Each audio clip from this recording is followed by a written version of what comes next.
Hello everyone and welcome to this course meeting. I am Sanne Vincenten and I'm a PhD candidate at the Radboud University Medical Center in Nijmegen, the Netherlands. For my PhD project, I've used muscle ultrasound to investigate facial muscles and facioscapulohumeral muscular dystrophy. And today I would like to show you the possibilities of facial muscle ultrasound.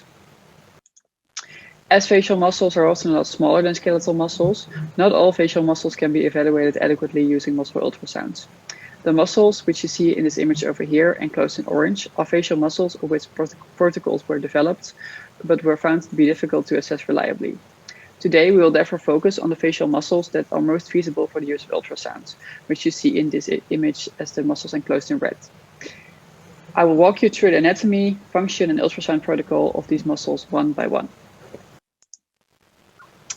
Besides facial muscles, there are also some suprahyoid muscles that can be evaluated using muscle ultrasound, the digastric and geniohyoid muscle. Facial and suprahyoid muscle ultrasound can best be performed with the patient in supine position. All muscles shown during this demonstration can also be evaluated quantitatively, for example, for research purposes. To do so, you can create 3 separate images and draw in regions of interest on those images later.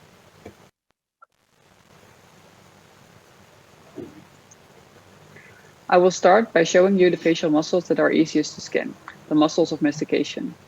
These muscles are quite large compared to the muscles of mimicry and are therefore easy to find. The masseter muscle, which you see in this image over here, elevates the mandible and thereby aids in chewing. To find the masseter muscle, place the probe horizontally just above the mandible, as you see in the image over here on the left.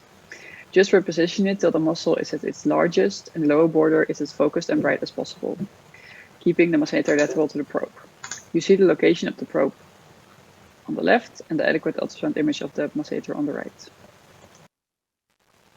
Here you see a short demonstration of how to create the ultrasound image of the masseter muscle.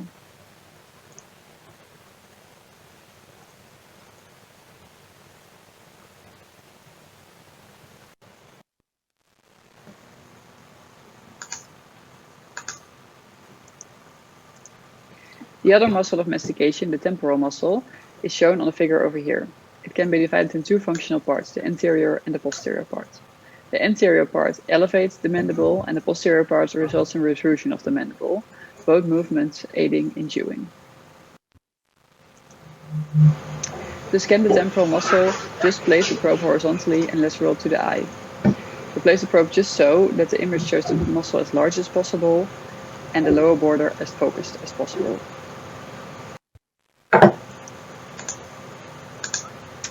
Here we show a short demonstration of how to create a temporal muscle ultrasound image.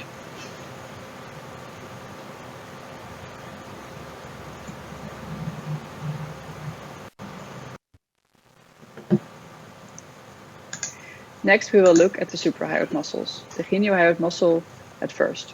The geniohyoid muscle can be found in the midline below the chin. This muscle brings the hyoid bone upwards and forwards, and in doing so dilates the airway and assists in both respiration and swallowing. To scan the geniohyoid muscle, ask your patient to lift their chin and close their mouth. Place the probe horizontally underneath the chin to a position where the myelohyoid muscle, which you see in the upper image with the red dot, to a position where that muscle is the thinnest. In this position, the geniohyoid muscle can be measured in the midline. The other suprahyoid muscle can be found bilaterally. This is the digastric muscle. It elevates and stabilizes the hyoid bone and aids in the opening of the mouth. This muscle interacts in all complex jaw actions, such as speaking, swallowing, and breathing. To find the digastric muscle, place the probe at the same position used to scan the geniohyoid muscle earlier. Slide to the left, focusing on the muscle diagonally above the geniohyoid muscle, which is the digastric muscle. Make sure the muscle is positioned in the middle of the screen and the lower border is focused before freezing the image. Do the same for the right digastric muscle. Here we show a short demonstration of the suprahyoid muscles. I will start by showing you the geniohyoid muscle and will then proceed to show both the digastric muscles.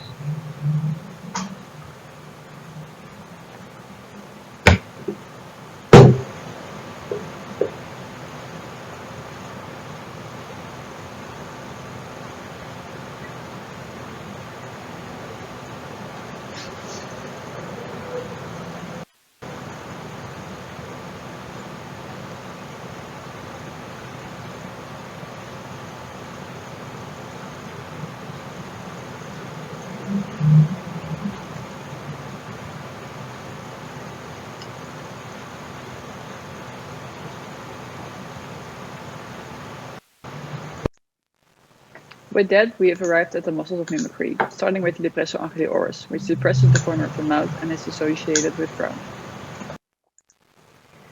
To create an image of the Depressor anguli Oris muscle, horizontally place a probe just beneath the corner of the mouth. Center the image on the oval shaped muscle and focus it on the teeth or the mandible below. This shows a short demonstration of the Depressor anguli Oris muscle.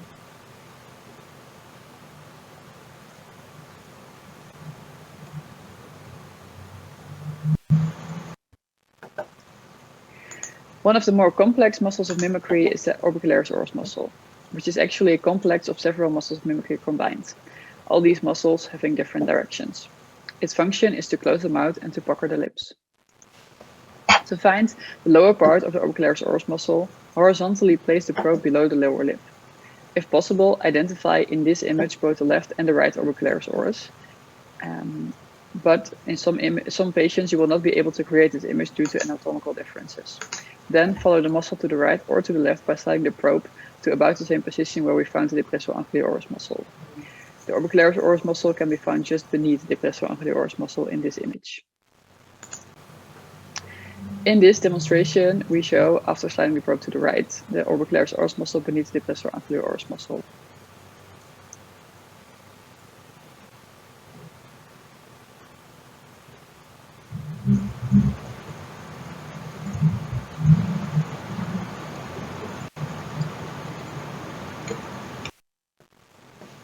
The last muscles of mimicry I wanted to show you are the Zygomaticus minor and major muscle. They draw the angle of the mouth superiorly and posteriorly and aid in smiling. These muscles can all be found in one image by placing the probe with the upper transducer end on the zygomatic bone and the lower transducer end pointing towards the mandibular angle. We position the probe just so that the zygomatic bone is focused on the left and both Zygomaticus minor and major are shown on the right, just above the Masseter muscle. You might need to reposition the lower end of the transducer to the right or to the left to create this image, as its anatomy significantly differs per person. Here you see a scan demonstration of the Zygomaticus minor on the left and major on the right. So you see the Zygomaticus bone on the left. Directly next to it, the Masseter muscle. Directly next to the, above the Masseter muscle, next to the zygomatic bone, the Zygomaticus minor. And next to the Zygomaticus minor, you see the Zygomaticus major.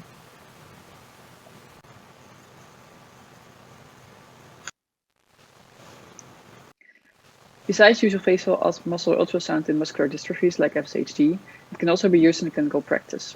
I will end this demonstration by showing you a video of a patient that suffered from an injury to his cheek, which was followed by the innervation of the distal major zygomatic muscle, which showed afterwards continuous myoclonias.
That completes my course demonstration.